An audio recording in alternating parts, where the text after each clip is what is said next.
On today's episode of Talkin Townball, we have a very special guest, Chad Knutson, player-manager of the Lake Heron Lakers. We get into the waiver wires and wave goodbyers, and a little something different for our last segment today. Grab a Hackamore Homer Hanky Hazy to wash down your Dome Dog and Old Dutch chips because it's time for Talkin Townball.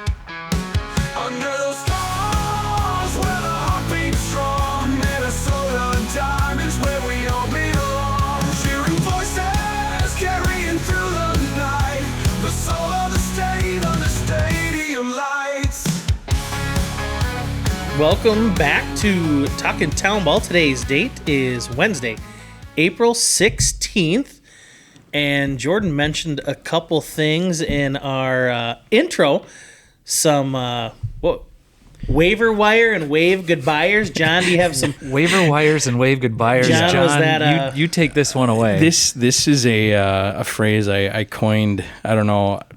Within our little text message group, I was so proud of it. I said, we gotta put this out there. We're very proud of you. Thank you. I appreciate that. But talking about our movement on the waiver wire, and then of course talking about any sort of retirements that have come about. So the waiver wire and wave goodbyers for this week. I'm gonna jump into the DMs. I was reached out to earlier in the year, and I want to make sure that this guy got his name out there. Baseball 365 actually reached out to us and wanted to mention Cliff Christopherson, and I'm assuming I get that name right. Cliff Christopherson, 20-year town ball career, longtime pitcher for the Bloomington Bandits.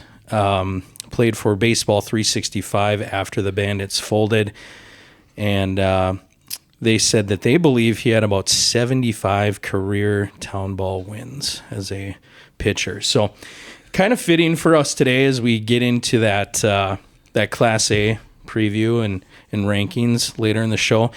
Really cool to hear give some credit to some of these older town ballers, and that's another thing we want to continue. If you want to put give us a note, drop us a note anytime.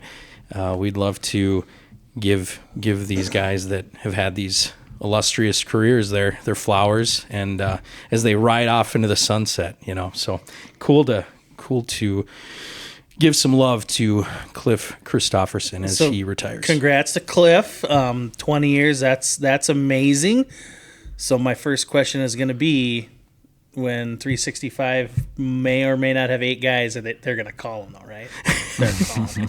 He's still under contract. If he's got 75, because there's no paperwork. There's no paperwork for retirements. It's just probably like, here, I'd rather, I'm going to take my golf clubs out instead of my baseball bag, and that's kind of your retirement. But yeah, I think ultimately, if they want to bring him back, that's the first guy you always call when you're like, God, we might only have 8 or 9 and one's a PO. So do you call that like a soft retirement when you're, if you need me, guys, I'm available. But to our knowledge, he didn't get the Big Papi retirement treatment where every team brought him an item. So he hasn't had that yet. So it can't be official retirement. The official tour, as they call it. All the I didn't see that on the state board agenda this past weekend. So okay. Not sure you're official there, Cliff. You might be getting a phone call. Well, Cliff, good on you for, contributing 20 years to town ball. I feel like that's a really good example to set for young guys. I mean, you can play forever, and you should. It's fun. It's baseball. You should play as long as you can. Absolutely. And I saw, was it Green Isle said goodbye to Josh Kraby? Was that? I believe so. Yeah, Okay. I think he's a wave goodbyer, but not in the retirement sense. Okay. I think he is signing with Glencoe, the Brewers. Okay, That's what I saw on the waiver And I think wire. Teddy Peterson, who's been playing with West Tonka, is going back to Glencoe. Yep, and he's a Glencoe guy originally. Yep, he's originally. So that's kind of big. At Glencoe, they were 500 last year in the Crow River Valley League, which is nothing to scoff at, because last year when everybody was C, that's Waconia, Young America, St. Bonnie, Watertown, Right. Plato, Carver. A loaded. So you go 500 in field. that, that's pretty good. And you had 2 pretty good players, and now they're Class C. I think, looking at them and probably Brownton pretty tough out of the Crow. We get Glencoe as one of the crossover games coming to our place this year, so that makes me very excited when you're going to get a solid team coming to Delno. Delno, Glencoe, Silver Lake used to be very big Wright County Conference foes, and since we've split that conference up, we don't see them much anymore. So happy to see Glencoe back. Happy to see that they're going to be pretty tough this year. Well, and a host site, so no better time to load up. And So what's that going to look like? Because they're the 4th site. Are they going to give them A home game. a home game? Because I don't think Waconia got a home game. No, Did they go? no. They went I'm not sure. I would think. Well, Waconia also had a bye, so that might have thrown a wrench into That's it. tough. That's tough because, usually those first round, what are they? They're going to be C, correct? Yep, Glencoe C. Those first round C games, the first 3 sites are going to want as many C games as they can. Normally the 4th site has been reserved for a lot of A and B ball, or what was previously B. And then, with the combination of A, B, the past couple of years, it's been good attendance at basically every level because of the quality of baseball and the combination of A, B. So I don't know what they're going to do. I do know that with 3 classes now and it being different, they're probably going to have to look at how they set that up and where teams are going to play. But. Well, good stuff. Any sort of other movement, Hayes, you want to talk about? Oh, yeah. So I saw an Eduardo Estrada. Oh, sure. Now, is that the one that's young? Or is that legit the dad? Okay, so yeah, there was news locally with some movement there. Eduardo Estrada, which I'm sure if you're just a normal fan of Townball, you're thinking, okay, Eddie Estrada, former Gatorade Player of the Year, Eduardo Estrada, former Gopher. You might have seen his name or what you thought was his name on the state board website. Actually, Eddie still signed with the Hopkins Berries. It is indeed his father, Eddie Sr., who signed with the Eden Valley Hawks. So, Gotcha. Obviously, I think I got a few text messages when that came through. People obviously just concerned. You always wonder, contract-wise, you want to make sure guys are abiding, the way that they need to, because I saw little Eddie hadn't there was no movement there with him. So then I looked at the roster page for the Hawks, and Eduardo Estrada Sr. joining them, which his other son, Anthony, has been rostered by the Hawks. They joined, I think, right before last summer. And that was a move to, Anthony gets a ton of at-bats over there, a young guy for that team. And I think Eddie Sr. is looking at that as an opportunity to play with his son. Yeah, if you get I don't have boys, so never going to happen. My girls don't even like sports, really. They like going to the ballpark. They know how to do a lot of field maintenance, good enough for me. Right.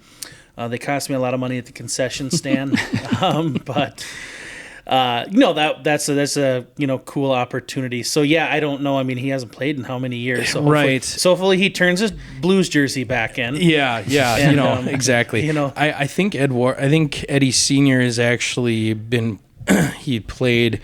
I don't want to call it a senior league, but I think in the cities there was and I don't want to be misquoted, but maybe like a Hispanic baseball league. There is. Okay. 100%. Good friend of ours, good friend of the podcast, Adam Yannick, has sent me pictures from, and it's awesome down there. I need to go down there one time. Maybe we could go live. Do you know where they play? I don't exactly know. I could probably find out by the end of the show. I could text Adam, but he's Mr. Minneapolis, and there's nothing baseball-wise that goes on. But, yep. So he's been maybe getting some reps. I know that he meantime. played. I know that he played For a matter of fact, he played in the last year or two. Okay. So I'm sure, it's one of those things. You got Corey Koski out there still crushing baseballs. I'm sure these guys in the box, their hands are still with them. It's the feet that might not be keeping up. But Eddie Sr. joining the Eden Valley Hawks. Well, I'm going to throw this out there because we've seen goofy things happen. Just make sure you're dotting your T's and crossing your I's, Eden Valley Hawks. I don't want to see... he hasn't played for Litchfield forever. Make sure you got to do what you got to do to make sure that there's a release or documentation for that. We've seen it happen with a... We won't even drop the name of the team that happened. We've seen it happen, they didn't like it very much. Yeah. That kind of leads me to a question I want to get to, and I have a long-winded way to get to the question I'm going to ask you. Okay. But because we signed a player, Delano did, in 2018 as named Cade Lommel. He was a sophomore in high school at the time. He played a little bit with us as a sophomore, didn't play with us as a junior, played 2020. He graduated during COVID year, so he didn't get a senior year of baseball, so he pitched a ton for us. Okay. One of the reasons we were in the state tournament. He went off to Creighton, pitched down at Creighton for 4 years, spent a few summers out in New England, spent a summer in the Northwood League. Family sold their house in Delano. They lived right by me, moved way out west. How far out west? Like way out west? Like kind of where you guys live. I don't want to disclose where they live, but kind of where you guys live. Like one connecting flight away. Yeah. So they're 30, 40 miles from Delano. And Cade was talking to me last when his season was over, and we're like, "Hey, you want to come back and play Townball?" Yeah, I'm applying to grad school, but I should be back this summer. Guys on the team were like, "Hey, it's worth it. Get him on the roster. Get him back on the roster." So, found his old contract that I had sent to Bookie in 2018. Sent that to the state board. Just said, "Hey, this guy gonna come back and play with us. He's not in the system. Got to get him in the new system." His new address is 40 miles from Delano. But do I have to, Well, and he's signing a new contract, right? Yep. Technically new. But I never released him, so they were like, "No, he's good, Ryan. Just make sure you sign a new contract. Put that it's not his first contract. Put that he's exempt. He doesn't cost you 4 points. You never released him. He's technically never left your team. You're good. Just do the paperwork, and you're all good." So he does live 40-some miles away, and we've gone back and forth. He might be home this summer. He might. Until a guy plays for us, I don't, right. Say, "Hey, we got all these guys." Right. So my question for the night is, we have a radius rule, 30 miles, but we have a point system in place. Mm-hmm. So should the radius just go away?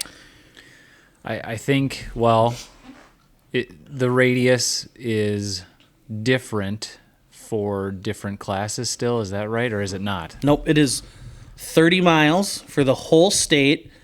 There is 2 leagues that do it their own special way. A couple of years ago, the North Star League was only 15. Yeah, but you have to stay under 30. You have to stay under 30.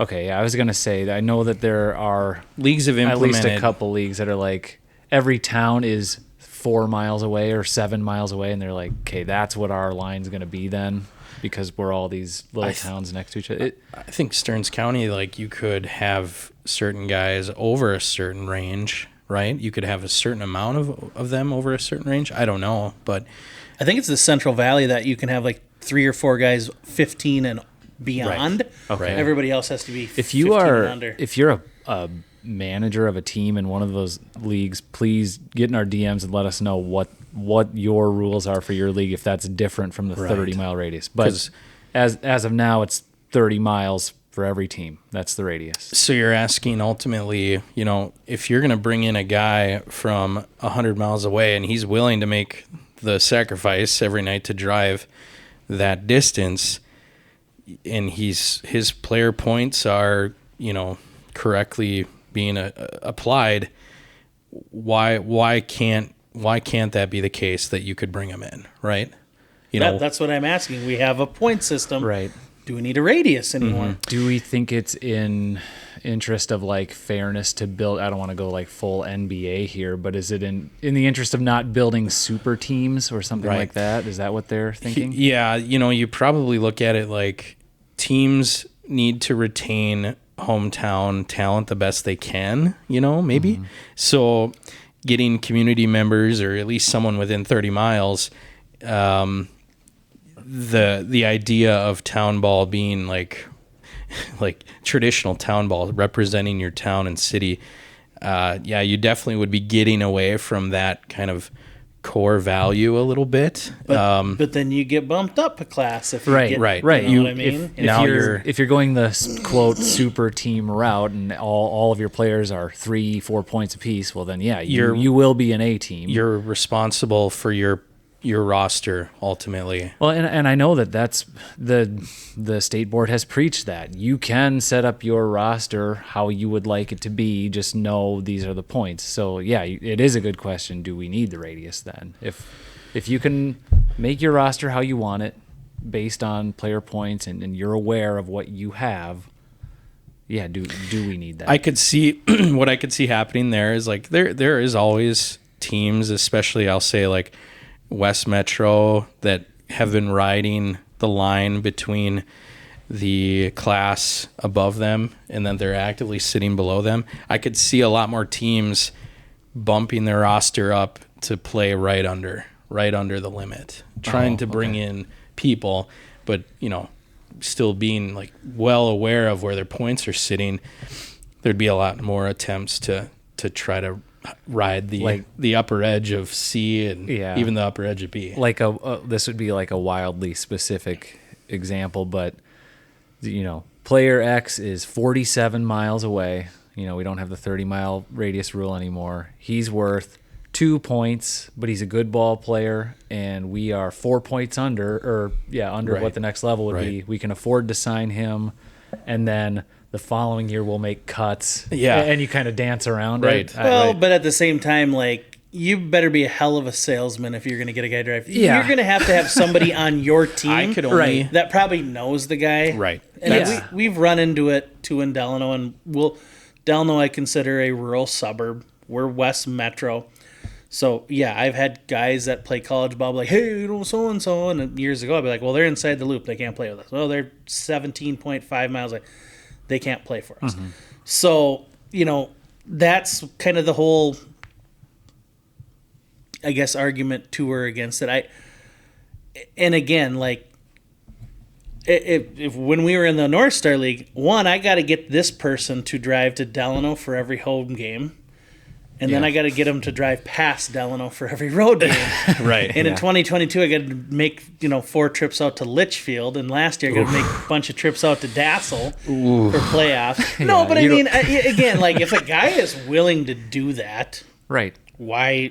Again, you have a point system in place, and is that guy going to be a lifer? Well, that'd be great because that only makes town team baseball better. Mm-hmm. So, and that's something you'd have to think about too. Like, is this guy, is he in? Is he going to want to play for years to come? Or is it just every year you get another guy and they're around for a year, maybe 2, and then they're gone? And then as a team, well, I guess as a team, are your local guys or guys that have been around for a while? Are they like, we keep getting these new guys and they're bailing? What's the deal? I could just like foresee there being some heartbroken managers if you've got a guy in town that is, maybe when played JUCO and his really good buddy he met at college is a DC Saint, and it's like, yeah, he's going to go play for them over us. That's tough. Is this tough. Breaking news? Am I finding this out? No, I'm kidding. No, that was just a scenario. Wanted to bring it up, but gotcha. I could see there being some real tough decisions made, and then some people that maybe their team like is so severely affected by player movement that there could be more folding and this and that. If you have a strong team and or culture, that fun buzzword. Is somebody really going to leave your team to go play for the Dassel Coqueitos? No, I think you hit it on the head though. If you're having fun, if you're a fun group of guys and everybody likes being around each other, that's one way to get guys to stick together. Whether they are within 30 miles or not. And we've seen it, I know, and was part of the North Star League for 20 years. Some team would be really, really good, and then there was always these rumors that so-and-so from Mound or Rockford or whoever, we're going to go play for the Maple Plain or Loretto. It never happened.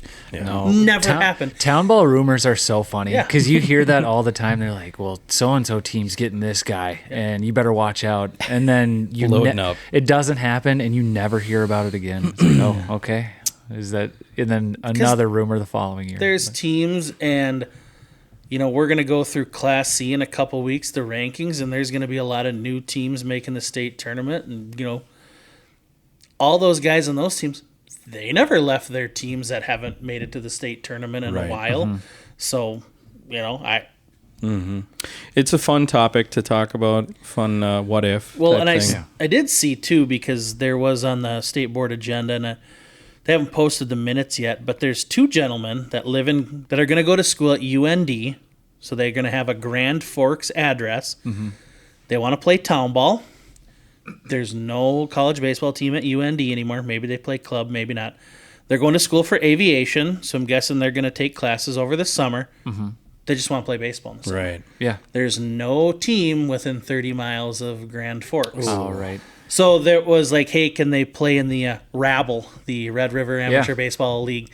And I should hope that it got okayed 9-0. The state board's job is to grow the game of baseball. Absolutely. Right? So, you're going to run into instances like that. There was a couple years ago, and I'm sorry, I'm going to talk too much. That's fine. You're good. So I had a college buddy who was from North Des Moines, Iowa. Played college baseball with me down at Grandview. We didn't get a ton of innings. He played like infield in high school, but then they turned him into a catcher. Got smart, married a Minnesota gal, moved up here, and they ended up buying a house like Osseo Maple Grove. And the great thing about him is he became good buddies with Kent Cook and Tyler Maher with Loretto, who are really good friends of mine. So I have my college buddies and my hometown buddies all getting along. That's awesome. And I remember being like, he lives too far away to play with us, Kent, but I don't know, maybe you could see where he lives.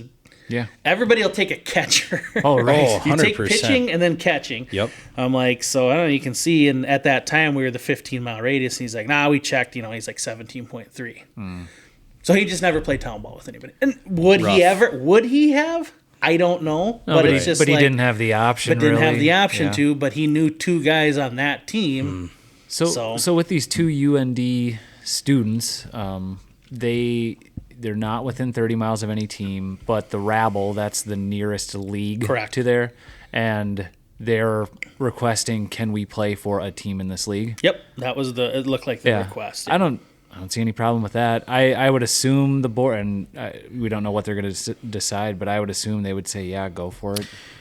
It looks like the closest team would be Ada Athletics, and if you go further east, the Foston Trash Pandas are up there. But quality go get them, Foston. That is a trip for those fellas, and if they truly want to play ball, who's holding those guys back? Let them on a roster, get them in, and if they want to even go down to the Sabin Mets or the Moorhead Brewers or Moorhead Mudcats, there's opportunities there.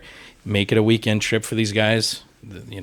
Let everybody play. And they won't cost you any collegiate player points because there is no team there. So there you go. They're just trying to fly planes. That's it. Yep. Yeah, Not trying to play baseball. Maybe you could talk them into flying. I know that some up north teams, their long trips, maybe you've got a flight. Take a little PJ up to War Road. Detroit Lakes has to have an airstrip because of We Fest. Right. Let's get these guys some Liger uniforms. Oh my gosh. Make it happen. Boy, Make it happen. I think it's starting. Something is blooming here. Brandon, and it's if you're out there listening, think about it. Fly over before the game. I want during the anthem. They just fly over and then be like, they're not in the starting lineup, but we're going to get them in when they get here in 2 innings. When they land and then get over to the field by the 6th, they'll be ready to throw in relief. So you're good to go. That's right. Well, good stuff. Anything else you want to talk to on that point? No, I think. Sorry. I was hoping you guys would disagree and we could have like a I don't know. I think that I'm open to a lot of different things with Townball. More, I think, just because we are seeing a little bit of this realignment has kind of shook up what we've thought to be was the normal thing. Yeah. So like nothing's normal anymore. Why not look at this too? Yeah, it's another thing you can look at, and if you're gonna make a change, now would maybe be the time since other things are changing too. Right, you totally eliminate these scenarios where these guys are in tough spots and just want to play baseball. Don't force them to take a trip down to St. Cloud on a Saturday to appeal the situation. I mean, that it should be a no-brainer. So yeah, good stuff. I think we got to pivot now to. Do you want to go into our interview? Do we have anything else we need to cover? I think we're good to go. We will head right into our interview with Chad Knutson, player manager of the Lake Huron Lakers. All right, welcome in everybody to our interview today. Special guest, Chad Knutson with us. He is the player manager for the Heron Lake Lakers. I hope I'm pronouncing that correctly. Contributing member of the state rankings on the NBA website. I believe, Chad, you mentioned for maybe like the past 5 years you've been contributing to that ranking. Yeah, I guess I went back in my emails. I think 2019 was kind of the first year I started doing it. Awesome. Well, good to have you here. You are our official kind of Southern Minnesota baseball representative. You're the first guy that we've had on here that's truly representing our Southern demographic. So good to have you here. We're going to talk a lot about that, but as we get you on here and kind of get things rolling, do you want to give us kind of a quick recap on your Townball story? Yeah, we'll go with when I started playing. I guess I graduated high school in 2000, so that would have been the first year I started playing. Sure. I played for 2 years, and then 2002 was the year we switched to wood bats, and that was actually the year that I took over as player manager. Okay, so you were always with Heron Lake then, out of the gate? Yeah. Yep, that was the only team I've ever been with. And you went to high school in that area as well? Yep, I guess there was many different combinations of schools, but it was Heron Lake. Well, I guess I'll go back here. Started off as Heron Lake. My dad was a girls basketball coach here. Okay. So he coached at Heron Lake. Took a team to state in 77. Got third place, and then just as Heron Lake Okabena then paired. He took a girls state team, and they won a state championship in 1981. Then until about 1988, we ended up pairing with Lakefield. It was Heron Lake Okabena Lakefield Silver Bullets, because Heron Lake Okabena, they were called the Scarlet Knights. Very nice. That was Silver Bullets went up till from 88 to 97, I believe. Yep, 97. And Lakefield split up and went to Jackson. So then Heron Lake Okabena became Southwest Star Concept was the school name. Wow. Okay. So I would have been my 10th through 12th years. I was a part of Southwest Star Concept and graduated from there. And I think it started, I think it was Southwest Star Concept all the way up to 2012, and they changed it back to Heron Lake Okabena. Gotcha. So, Okay. And then shortly, 5 years later, maybe we paired up with Fulda. So there's been a lot of different combinations of schools and names. Yeah, a lot of co-ops, a lot of different groups there. You said you'd officially taken over then as player manager in 2000 or 2000? 2002, first year wood bats. Perfect. And so you've been with Heron Lake now, and you've seen the landscape change a little bit. You've been ranking, or at least contributing to that website, the NBA website, with the rankings. Are you going to continue on with your ranking into this year? So I haven't heard anything yet. As far as I know, I'd still like to, but Sure. So Chad, how did you get into that? Did they reach out to you, or do you? yeah, Nick Gerhardt. Okay. He reached out to me about it. We did have a guy doing it in our area before that was Trent Skalski. Okay. And And I kind of took over his spot. So. Gotcha. What have been some challenges trying to figure out who the top 10 are? Because you're usually doing Class C. Are you a Twitter guy? Are you, Facebook, or trying to look at different websites and gather all that? Because some teams don't post a lot of stuff. No. Right. Yeah, it's kind of all of the above, wherever you can find it. I mean, most people can get scores and stuff from Twitter, but yeah, it's gotten better. I know a lot of teams don't, so you got to do a lot of research and trying to find.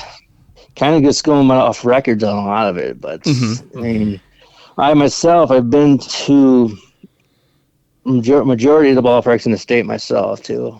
Either haven't maybe played at them, but I've been to most of them. So, Are you a avid state tournament attendee every year? yeah, I've probably been to every one since 2000, I guess. Oh, Nice. that's impressive. Yeah, very cool.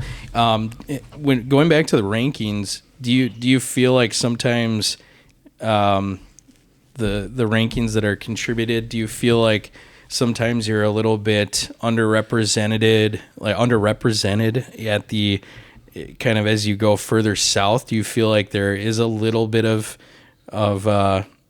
misrepresentation there? Yeah, maybe a little bit.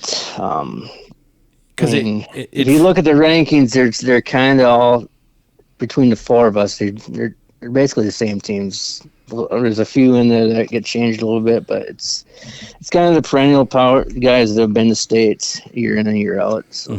Yeah, you kind of have to rely on what teams have done, and not so much the potential or what they've done in the previous week.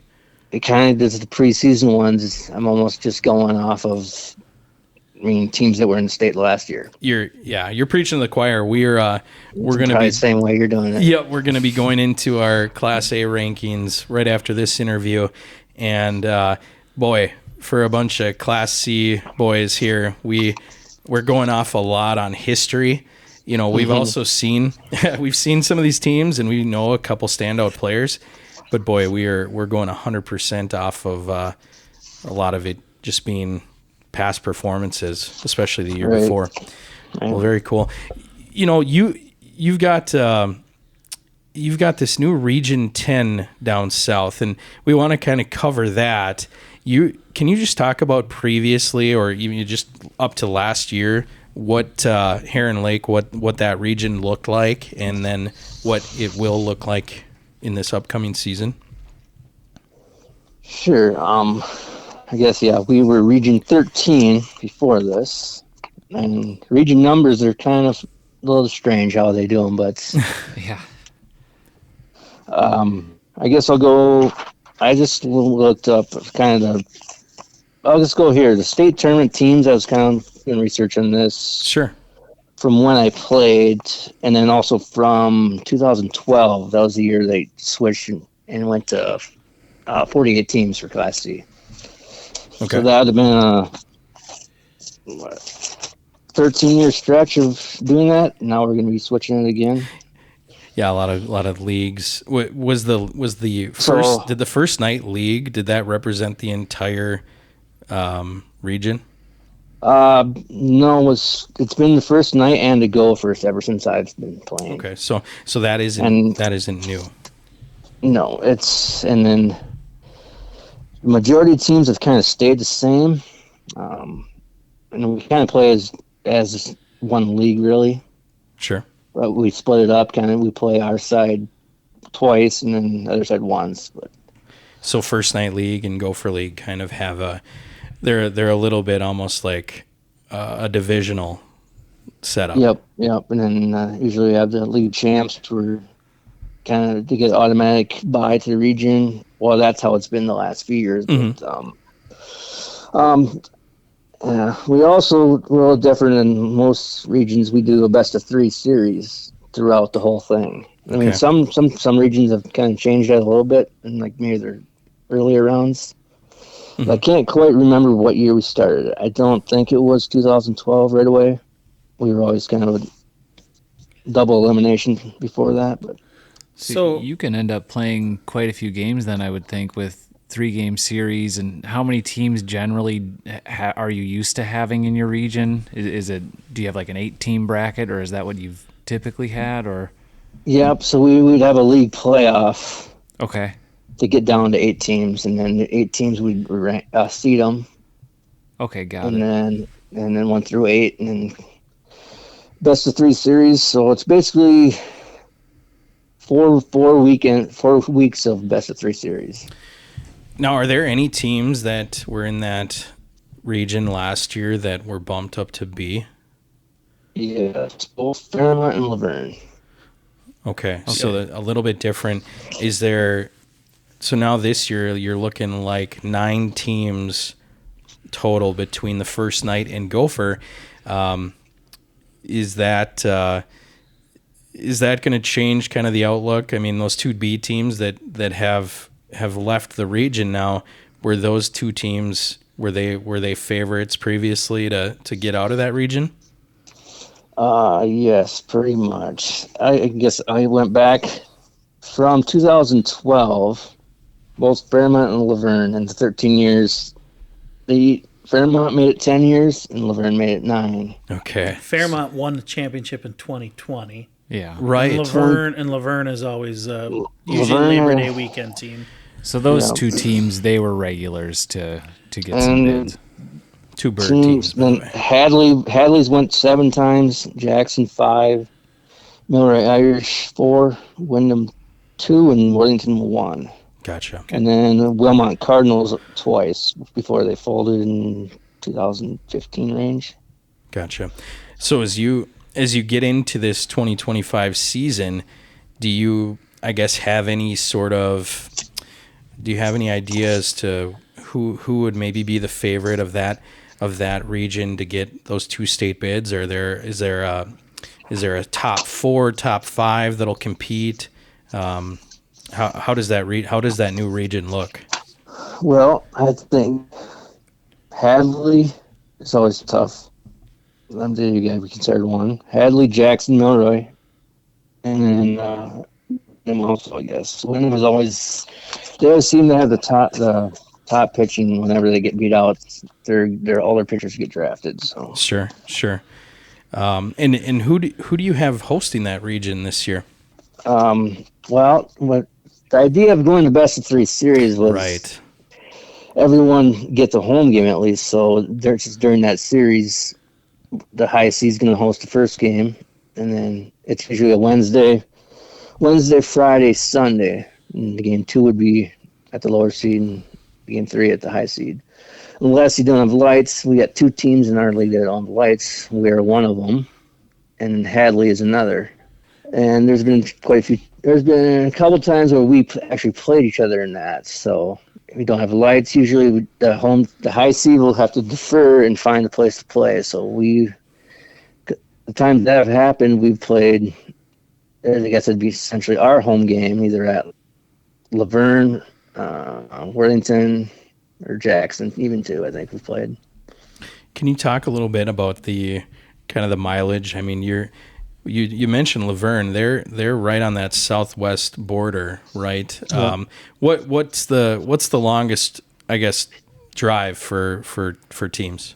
2 hours probably. Fairmont to hours. Pipestone would be the furthest. So That'd be a good 2-hour drive. Right, because we talked to our northern folks, and obviously the traveling for regions, and obviously if you're setting up a 3-game series, you could potentially be looking at some serious drive times. And we're kind of right in the middle of it also. I mean, we're an hour from our furthest place. Okay, so you're in a pretty good spot. Gotcha. And we've actually switched leagues a couple different times. We would go for first night to kind of balance out the teams, because we've had some new teams come in and some fold too. So Right. Well, I wanted to while you're here with us tonight, I wanted to get a little bit more insight into the Southern baseball. I guess you could consider your situation. You're more Southwest Minnesota, right? That's how you would describe your league. Yeah. So it's Southwest, not obviously if we say South, we're not talking about our New Ulm friends, Yeah, our New Ulm. Rochester friends. right. That's not the world you're living in, correct? No. Okay. So we're talking about that Southwest part of Minnesota.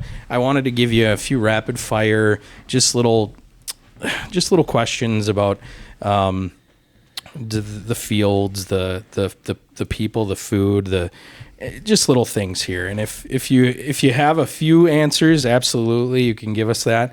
But I want to get more of a feel for baseball down in that Southwest area of the state. So if you're ready for that, give me an idea. If you're going to travel, you're going to do an away game. What field are you excited to play on? Who puts a lot of time and effort into their surface? I guess the team that may has put the most in there is be the Milroy Irish. I mean, they built a new field out of nothing, pretty much. They have some good burgers. They got a good grandstand. They're able to do a lot of different things.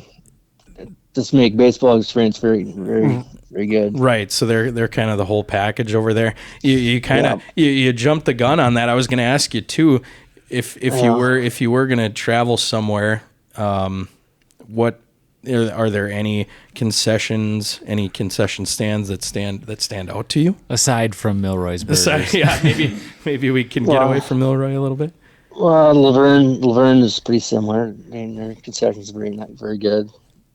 Same thing as their burgers and brats I like. Hadley, I guess, if we won. They got a steak sandwich. Oh boy, And I love hearing that. And they always have a huge crowd there on Sunday afternoons. So, That's awesome. they're kind of seated in a little bit of a bowl, so everyone's sitting up on top. Is Hadley do they still have the skin infield? No Yep. grass, the skin infield? Yep, skin infield, and then kind of a monster in left field. It's 280 down the line, I think. Oh, cool. So baby. it's 30-foot fence maybe. gotcha. So interesting park, but cool atmosphere, and they pack and then it. it kind of goes uphill in right field. Oh, nice. Okay. Very cool. I was going to say that kind of all piles into the last question of, fan experience. I think you kind of nailed it. You've got a good amount of fields down there where you visit and they're doing a lot of contributions to the park to make it a good experience.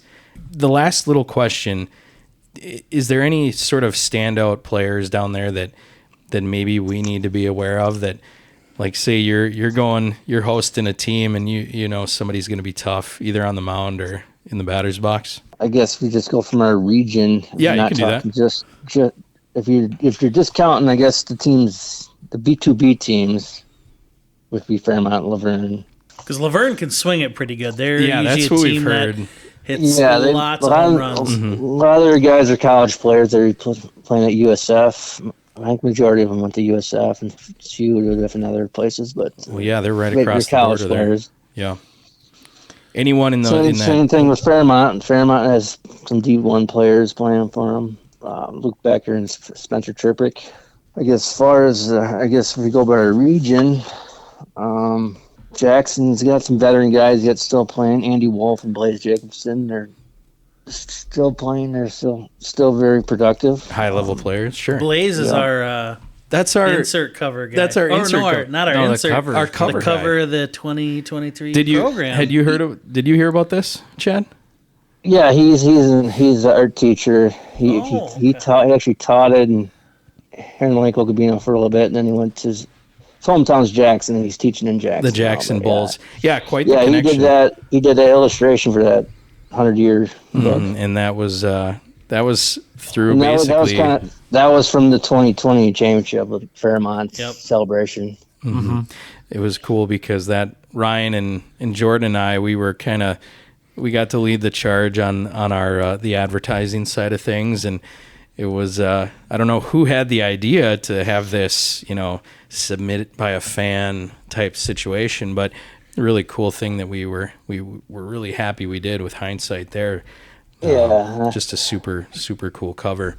I wasn't surprised he picked him. He's pretty good at what he does. Yeah, absolutely. Well, that's very cool.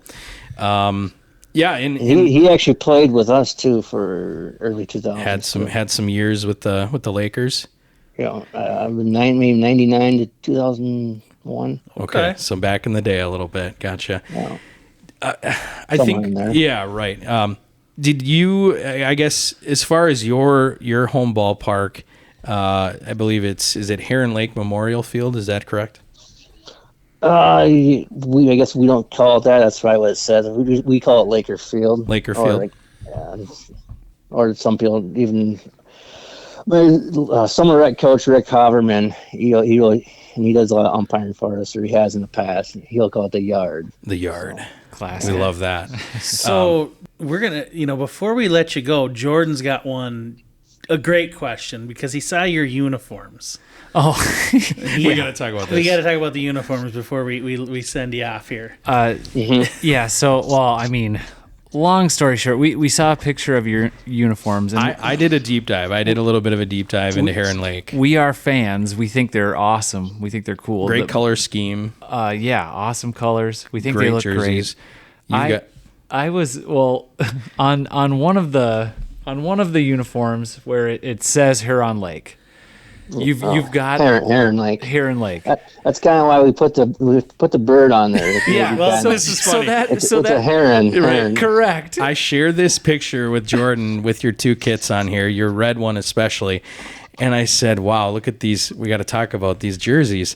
And Jordan Flick, who is our co-host here, he goes, "Why is there a flamingo on the jersey?" Yeah, so that's what it kind of looked like. It's a hair. It took me so. If you're not looking close, I can see that. Well, I didn't put the two and two together for whatever reason, and I sent the text back to John. What's with the flamingo? You said that flamingo is a nice touch. So I send it, and immediately after sending it, think, well, that's not a flamingo. No, that's a heron because that's a heron because that's what that's your town. So, sorry for the confusion on that, but we ironed that out before we. We wanted to let you know that. Yes, we all know what the bird is now, apparently, but we do think your uniforms are awesome, and we love the colors, the red and the light blue.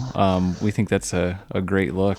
Yeah, it was kind of I guess when we were here in Lake Okabena, Scarlet Knights, that would have been their colors. So, good. Okay, so it's kind of a carryover from the history to it. There you go. Well, that's very cool. Yeah, I really appreciate a good jersey, and that is definitely a very, very good look. Before we wrap, do you have any sort of plans for the field, or any sort of, I guess, do you have any dreams for the field as far as what you'd want to do out there eventually? Oh yeah, there's always things you want to do always and improve. Something. Yep. Big thing is you gotta have funds for it, which is always tough to do. Right. I mean, the majority of my time doing it.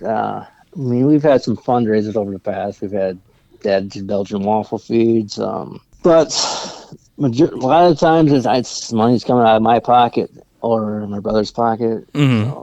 But yeah, I mean, I think that's more common than people think. A lot of these ball clubs are being supported by the managers first and foremost, and then of course the players can chip in here and there. And then you got the teams that they can serve alcohol, beer. That's a big. They're making more money, and we're kind of in the boat where we're kind of in between school field, city field, but we've never tried to sell beer there, so I don't think we can. But gotcha. Yeah, so that's why like the teams in the league that can, they're doing it better, I guess, financially of that, and able to make better improvements. But yeah, I'm always trying to improve every year, do something. Either, I guess, 15 years ago, we got new dugouts and new fencing and everything. We hosted a district legion for the first time, but we've had guys come redo the mound. But I went. Yeah, I was at the state board meeting yesterday, and had learned a lot about their edge and stuff. I've seen him before too. Yeah, really cool thing that they're doing, offering that almost like a clinic for managers. Paul Swatska, he said there's kind of like a town ball package or whatever. I think Delano, you guys are actually the first one to do that. Yeah, we do have that for our infield. Yep, and you guys, he's pretty much had no maintenance late in the games and stuff. You didn't have to take the drag out.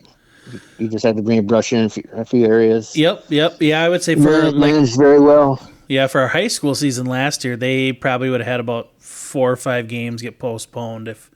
If we didn't have that, it would just stop raining, and I'd just be like, "Hey, 15 minutes, you'll be good to go." And wow, it was ready to go. Right. Yep. Very cool. Well, I mean, we would like to do something like that, but yeah, it's the fundraising is an issue, I guess. Yep, of course. It's always a battle.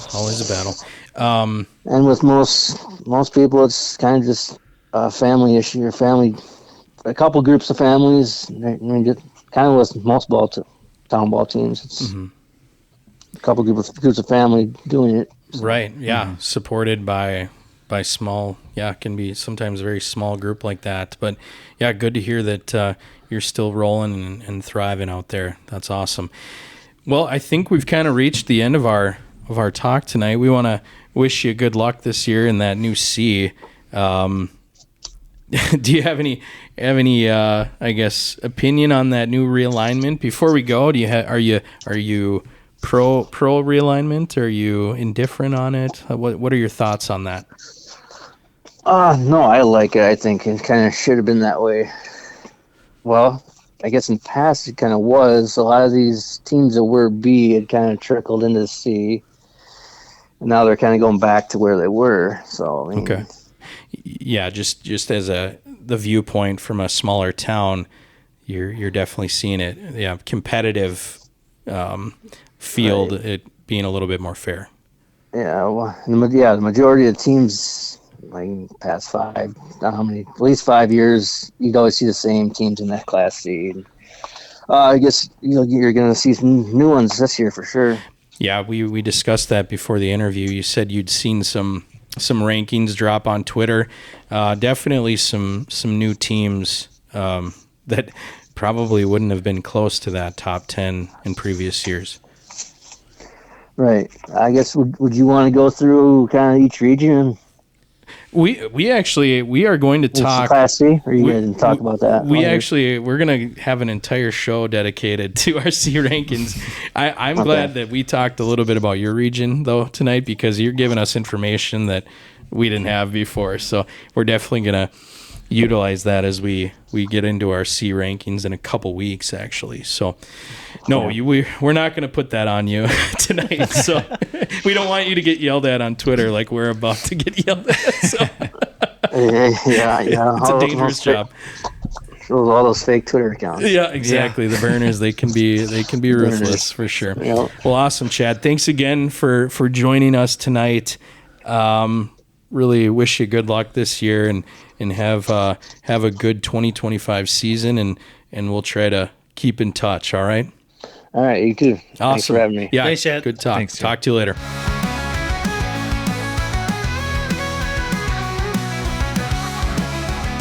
All right, thanks to Chad Knutson with the Heron Lake Lakers. Also a gentleman who has been ranking Class C teams since, sounds like 2019. Not sure if he's going to be doing it again. I think as Townball evolves and Twitter and the internet age continues down this path, everybody has an opinion. Everybody wants to rank teams and argue about them. And so, everybody wants a little bite at that apple, and so do we. We're no different. We're no different. We're not above it. Unfortunately, we will not be doing a Minnesota Mount Rushmore tonight, the next episode, because as we kick off Town Team, we are going to do some preseason rankings. Oh, yeah. And, which was one of the reasons we had Chad on.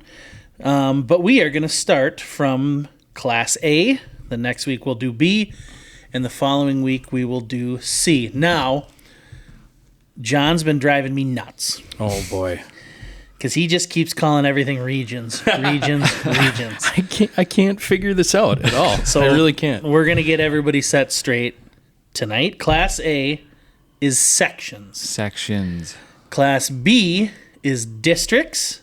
And Class C is regions. Yep. All right. So we are going to do, and we're not doing like a top 10 or a top 25. We went through all the sections in Class A, figured out how many bids each section got, and we picked the teams that we feel are going to round out the state tournament for Class A. And I think we're going to start. We'll start back. We're going to go backwards. Backwards. Okay. Backwards. We're going to start with Section 8. Section 8. All right. And they get 2 bids. Jordan, who are we thinking out of Section 8? Section 8. So it is going to be, this is official because we're saying it and nothing could ever be different from our opinion, I guess. But That's right.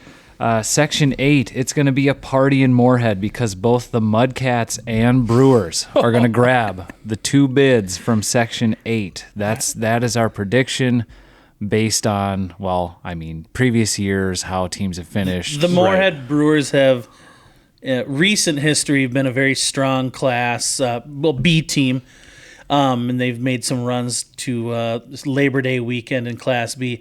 The Moorhead Mudcats, a very young team, a lot of Concordia Moorhead guys. Mm-hmm. And so John really, really pushed hard to get them in. Yeah, I get my Cobbers in there. Yeah. I don't know if Tommy Horan is still there, the son of the coach, Terry Horan at the football team there. But Tommy had a pretty solid career, is still playing, I believe, setting a lot of records for the Cobbers. But definitely a strong Cobber presence on that Mudcat squad. And they're actually going to be playing their home games in Barnesville, Minnesota this year. A little bit of insider info for you. But did we want to talk about other teams in that region, or did we just want to pick out our favorites? I think it would take a long time to cover everybody in each section. We're going to give you who we think is making it out of the section, and again, feel free to let us know we're wrong if you would like. Absolutely. That's and we don't know how they approach the region, or the section. My gosh. I'm telling you, I'm struggling. We don't know how each section approaches their section. Do they have one host site? Do they have a 3-game series? We haven't gotten that far into it.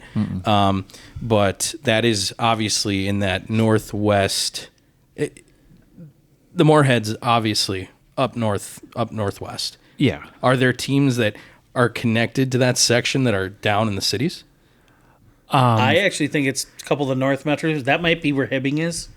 I want to say that's a...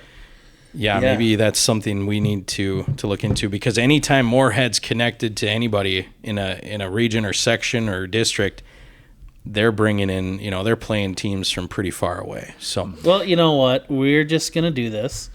You've got the information pulled up. And so, it's kind of all over the place. So we do have the Moorhead Brewers, Moorhead Mudcats. We got the Sartell Muskies. Sure. Hibbing, our Hibbing Miners are in it. The Elk River Lumberjacks. Oh my gosh. The Bemidji Bucks. Yep. And then 2 teams that just got moved up, I think pretty recently, because I was asking about them with you guys. The Wilmer Rails. Yep.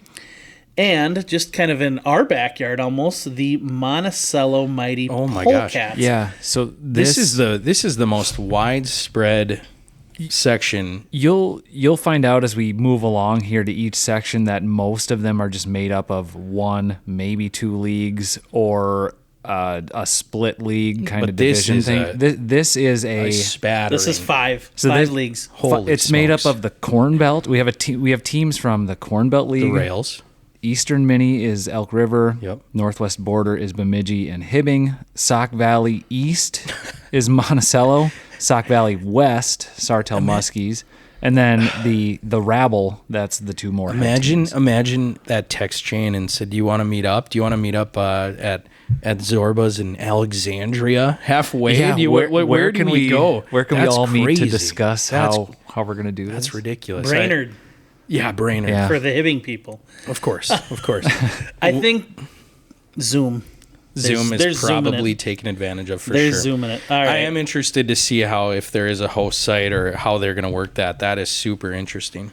We have the Mudcats coming down to play Delano. We have Delano grad on that squad, so maybe he can give me a little bit of information. We actually had a Litchfield grad on that squad too, so there's a lot of connections. Nice. Well, Yeah, so Section 8, we're rolling with the 2 Moorhead teams, but if you are from one of the other 4 leagues that make up that section and want to let us know that we're wrong and which team should take their place, please let us know. Just pop off. So we'll keep going to Section 7. They get 3 state bids. They get 3, is that right? 3 state bids? I think it's 2. Why am I reading 3 here? We've got to on make the- sure our Nope, information there's is correct. 3. There's 3. Okay. All right, and we have 2 written down, so we're going to pick a third on the fly here.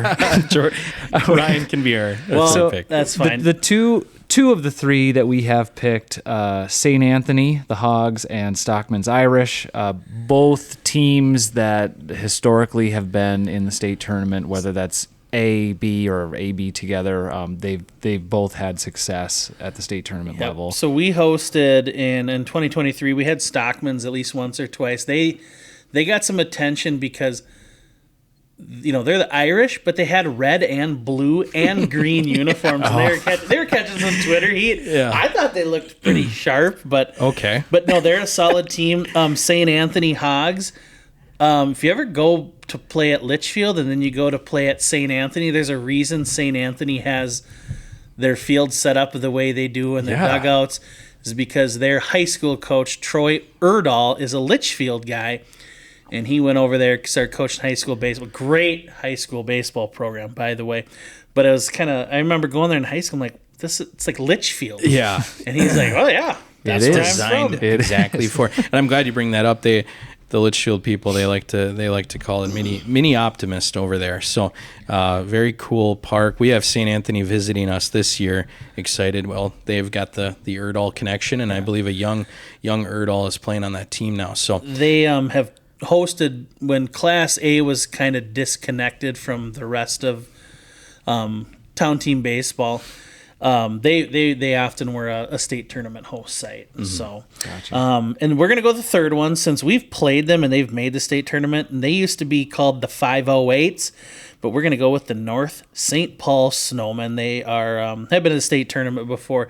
They got a lot of young talent, so I think that one. I don't think we're going to catch too much heat for that one. They're pretty solid. Metro Knights are a good squad too, but I'm going to give the edge to the North St. Paul Mighty Snowmen. I want to say, and remind me if I'm wrong here, but I think we look at some of the player point totals, and obviously it's like whatever it is, 35 to a million is Class A, and some of these teams are flirting with like 547. Well, that's points. their population. Yeah, though. Of it's course, just- but it is kind of fun to see. To see a number they that haven't large. put together 500 player points, I wouldn't think. But yeah, a lot of it has to do with the population. Of so, course, So yeah. yeah, Section 7, 3 state bids, and that is the Skyline League makes that up. And we're going with the North St. Paul Snowmen, the St. Anthony Hogs, and Stockman's Irish. So we'll keep rolling here to Section 6. That's made up of the St. Paul League, and they get 3 state bids. We have picked for the 3 teams Air Freight Unlimited.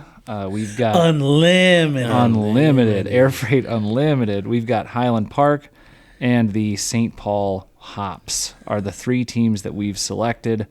Air Freight, I don't think it's any surprise that they would be picked. They've been, in title games several times recently. You've got a guy on that team that is like, if there's ever been a star in Townball the last couple years, it's Graham Lobsher, and we were able to host Unlimited. They came out to our ballpark in 2023, and I see this lefty on the mound. He looks like he's got good velo. Someone says, yeah, he's a St. Thomas guy. I think they've got a lot of St. Thomas connections.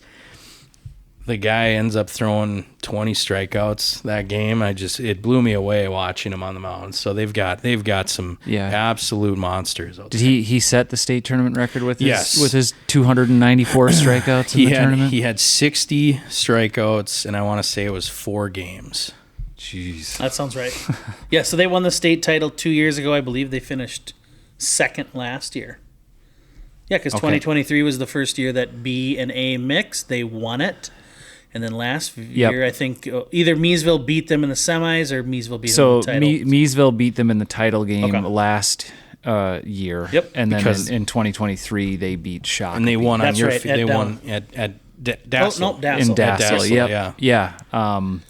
They helped us finish off our beer when the game was done. So Props Good to them. dudes then. yeah, they were awesome. And then we've got Highland Park, the Beavers. Again, another team. They've been in it several times recently. A lot of recent success. Anything stand out about that team you guys know of? We're kind of getting into territory that I'm just not. Yeah, these are all teams that we've watched play in state tournament games, and obviously the quality of play is good. Like, we know, okay, this is a good team. It's easy to see that, but we don't have a ton of the background. Like, we haven't watched their entire season. Well, I'm a Western Burbs guy. I'm not an Eastern Burbs. I'm more of a Minneapolis, city guy. I know, but that's the St. Paul side. Right. St. Paul is the last city of the East. Oh. And Minneapolis is the first city of the West. Stillwater out there just shaking their That's fist. fine. I grew up where I grew up. So, yeah, Highland Park, the Beavers, and then we've got St. Paul Hops. So there are 3 St. Paul teams. There's the Capitals, the Hops, and the Mud Hens, and we're going with the Hops. Cool name, cool logo. We had them out to DC one time. They beat us up pretty bad. But they have had, again, recent success. So They're bullies. They're just bullies. Up on That's right. All right, we're going to slide over to Section 5. Section 5, 2 state bids. This is made up of the Riverview League. And so 2 bids here. Oh, this is where we made the mistake. Yeah. So I had full disclosure here. I had said that Section 5 gets 3 bids and Section 7 gets 2. And I'm going to say this. I am going to say this. Okay. They should have 3 bids. Ooh. Yeah. And there might be a Class C tangent I go off on in a couple weeks when we do our Class C regions, because there's one that sticks out like a sore thumb that I'm... A loaded region that deserves... No. So two. No. The total opposite. But to me, this region, there's a district in Class B that has 6 teams and 3 of them are going to state. And this one's comparable with Baseball 365, Minnetonka, and Hopkins. So we'll have to ixnay one of them. But you know what? No, we don't. This is our show. We can do whatever we want. That's true. That is true. I was gonna say, so the 3 teams we were going to pick out of Section 5 before we realized it was 2 bids. We were gonna go with Minnetonka, Hopkins, and Baseball 365. Now, I guess if we want to do the cop-out thing and say, well, who made it the furthest last year, who scored the most runs or whatever, I believe it would be Minnetonka and Hopkins would be the 2. Yeah, so Hopkins is they're interesting because they have a lot of former Gophers that are late 20s, maybe early 30s, and it's a question with them of sustainability. Right. Because they all don't live in Hopkins. And not to say, all the Baseball 365 guys live in Eden Prairie. I think that's where they're based out of now. They used to be Bloomington. I think they're playing their home games in Eden Prairie. And then Minnetonka is...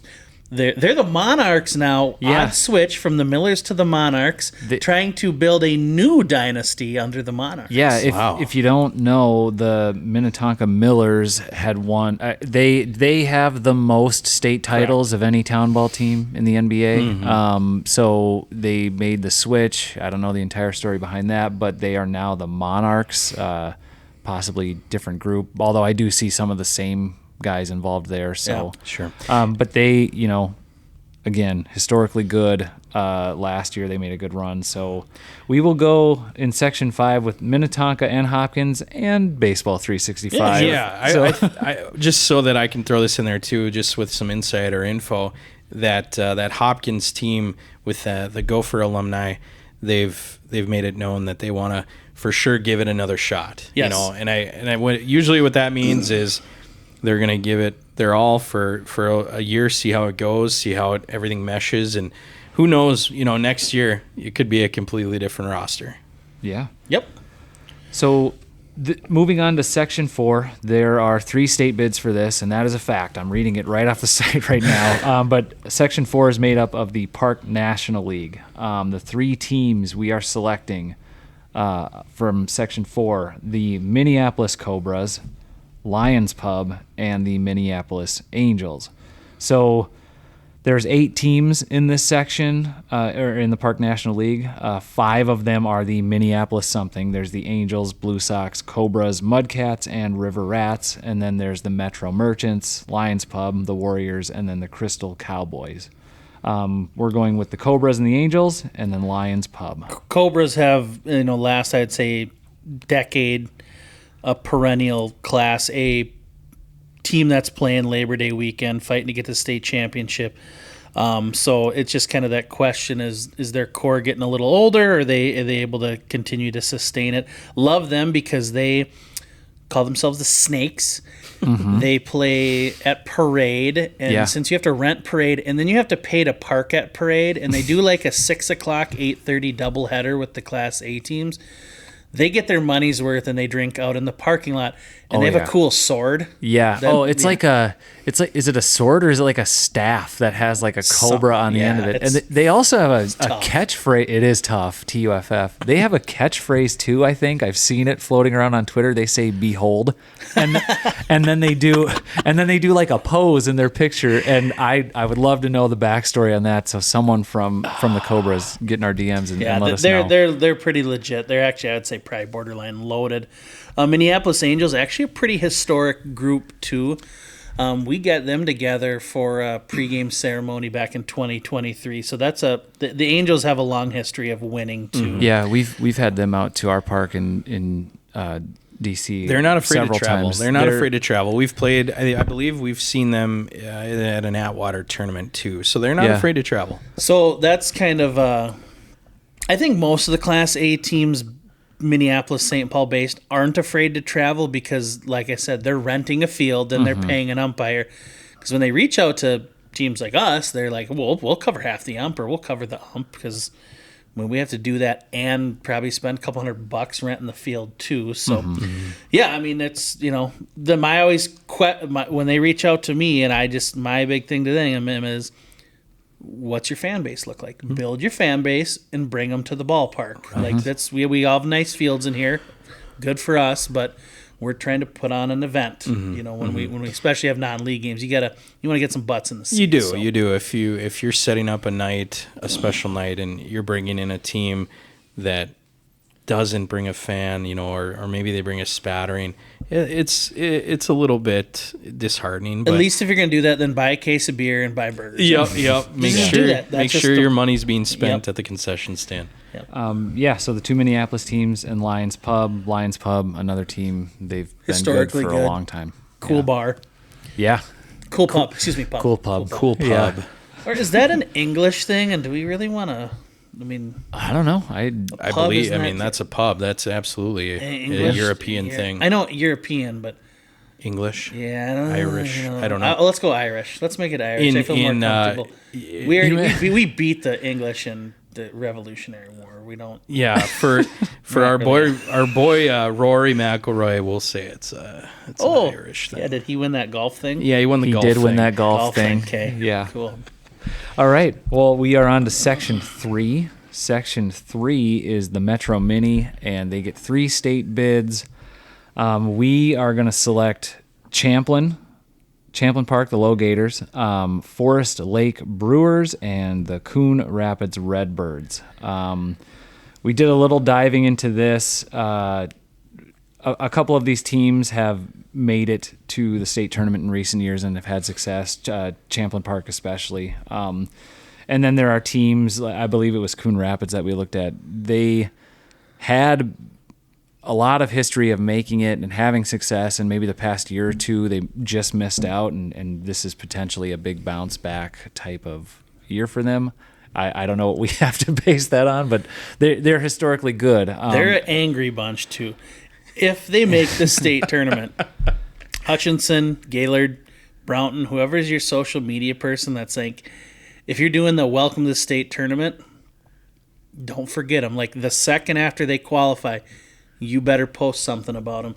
Otherwise, they're going to be sliding into your DMs. They were very mad at us. They felt we were favoring the Class C teams in 2023. Yeah. When we were doing our welcome to the show, welcome to the state tournament teams. I was like, what do you... And the poor guy we had making those graphics for us, he's catching the heat. And he's like, I'm just trying to put names and pictures on Twitter. And there's like 8 teams qualify one day, 2 the next, 19. It was just like... Yeah, we're trying to keep up. But yeah, no... A lot of good teams in that section. Champlain Park, Forest Lake, Coon Rapids. That's who we're gonna go with. Yeah, Champlain. We might need a Low Gators rep on here. I feel like they're a fun, active group on social media. Yeah, they are coming. We've tried to get them to download so many times. We tried to even play there once, and it hasn't happened. So fingers crossed. But they're another team that's been making some deep runs. I also have no idea why there's an LO in front of that word Gators. You gotta get somebody. So somebody, that might be the reason we just need a guest, because I think they're very like, you don't know what a logo. No, I don't. Yeah, please tell us. me. Yeah. There's several teams in the Metro Mini that have cool names like that. We've got the Low Gators. There's also the Shoreview Stump Grinders. Let's go. That's Great name. sweet. Great name. Twin Ports Timbers. That's just a classic. Yeah. That's so. Cool names, good teams. 3 of them are coming out of it, and it's going to be the ones we picked or not. Twin Port Timbers. That's the Duluth team, right? Can we I confirm that? So I think it is. So they're Sure. potentially coming down to the cities for that section. Okay. So Section 2, moving along now, they get 4 state bids. And this is kind of a weird section. I shouldn't say weird. It's interesting. It's made up of the River Valley East League, but then it's also made up of 2 Crow River Valley teams that were both previously C teams that are now A teams. So a lot of movement. The 2 teams we're referring to there, St. Bonnie, the Saints, and Waconia, the Class C champ last year, Lakers. And then they join up with Burnsville, Chanhassen, Chaska, Egan, Prior Lake, Shakopee, and Victoria to make up Section 2. The 4 teams we are picking, we're going with Burnsville, Egan, Shakopee, and Waconia. They're gonna squeeze their way into an A I bid. I just feel like, regardless of A, B, or C, or whatever class, if you win a state title the year before, you probably got a pretty good shot of making it the following year. You're probably still a good team, right? If you've got a horse, John Bezicek, he's, I think at any level, is going to be a shutdown guy. Yeah, strong pitcher. Waconia's the rumor where Trich is going to, the stud pitcher from Mare. So they might be a 2-headed That's monster. a 1-2 punch that beats a lot of teams. It's just crazy. This is another section where I could argue 5. That they should get 5 out of 9. But we'll save that for a different day. If Chanhassen was the Chanhassen of old, this is a loaded section. Yeah. And St. Bonnie, they're solid too. They kind of came out of nowhere, but they're a young group of guys that are, kind of in that Southwest Metro too, that they always feel like they have something to prove, but maybe that's just my Crow River Valley League side now coming out. Your bias. Yeah. I like Waconia. I like St. Bonnie. Well, I think that it was hard to pick. You're right. It is hard to pick just 4 teams out of this section. We left Chaska off, and they're a great ball club and have been for a long time, and they could very easily prove us wrong and might. And Shakopee was runner-up in state 2 years ago. They were I think, number 1 or number 2 seed in that section last year, and then didn't make it back So, Well, and then goofy things happen. Victoria and Prior Lake, the two good baseball teams. I would not be surprised if they made it out of this section. It's definitely one to keep an eye on because there is just so much new. I mean, how often are you seeing C teams make a jump to A and then never before ever in the history of baseball? And then right, never. But then also make that sort of jump and then be a team that's going to be making noise. I mean, if we had to jump to A, Jordan, we would be destroyed every game. I feel like so it would be tough sledding. Yeah, I mean, to make the jump from C to A would be tough, and I think that would be tough for any team. St. Bonnie and Waconia, it will be tough for them to make the jump to A, but they've got some pieces. They can put together a decent season, and like we said about Waconia, they won a title, regardless of what class they're that is. Hanging a banner. Yeah. Yep. So that's who we're going with for Section 2. Burnsville, Egan, Shakopee, and Waconia. Let us know why we are wrong. So that rounds it out with Section 1 now. The final section we'll cover. This is Classic Cannon Valley. They have American League and National League, the CCV. Is there DH? Well, now it's universal. Yeah, right. So You're right. And then it's the DRS as well, Dakota Rice Scott. So there's 5 Classic Cannon Valley teams. There's Dundas, Hampton, Meesville, Rochester, and Hastings. And then the DRS, it's Elko, Newmarket, and St. Patrick. Elmo, yeah. Autocorrect in a text, I said Elmo will be good. I meant Elko. Not to be confused with Lake Elmo, of course. No. But we are going, so they get 4 bids in Section 1. We're going with Elko, not Elmo, Meesville, Newmarket, and Rochester. We all know that last year's AB champ was Meesville. I feel like that's, I don't know if any of these teams are a lock to get out of the section, but you'd think that the champ last year would probably make it out. Right. Rochester was a runner-up in 22. Yep. And then we've got And Elko and Newmarket. I mean, not that long ago, they were both C teams. Actually, Newmarket, probably as recently as maybe 2017, 2018. Yeah. I know. Oh, no, 2019, because I think Hutch beat him in the state tournament in 2019 to get the state championship. Yep. Well, a lot of these teams. They've really made a two-class jump very quickly, too. Hampton was C. They were C. Yep. I got beat up by them in a state tournament, a Class C state tournament one time. Just to kind of let the people know, if you're like listening, you don't necessarily know where these teams are. This is, Lakeville, Farmington, Apple Valley, Southern Metro. Huge cities, South Metro, that are feeding these teams. Not to say that they don't have Elko guys or Newmarket guys, but Farmington doesn't have a team. Lakeville doesn't have a team. So they got some pretty good feeder groups over there too. And I think, so it's a hotbed for baseball. I know Farmington's had a great high school program. So Lakeville has 2 high schools. So feeding a lot of these teams, and that's probably why they're all Class A, even though some of them are they are small. Not probably are. Some of them are very small towns. We're leaving out Dundas. A little disappointed in that. I think I got outvoted 2-1. I didn't. No, just Yeah, like we said, we based it on. Last year we tried to look at A, B combined. Who went the furthest? Who had good games? Some of these teams were 10 running teams in that tournament. Even leaving out St. Patrick is borderline insanity. It doesn't feel right. Right? No.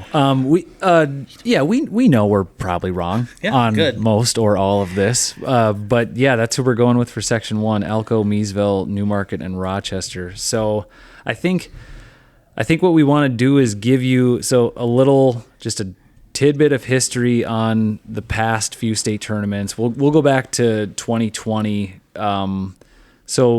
These would have been the Class A or AB champs for the past 5 seasons.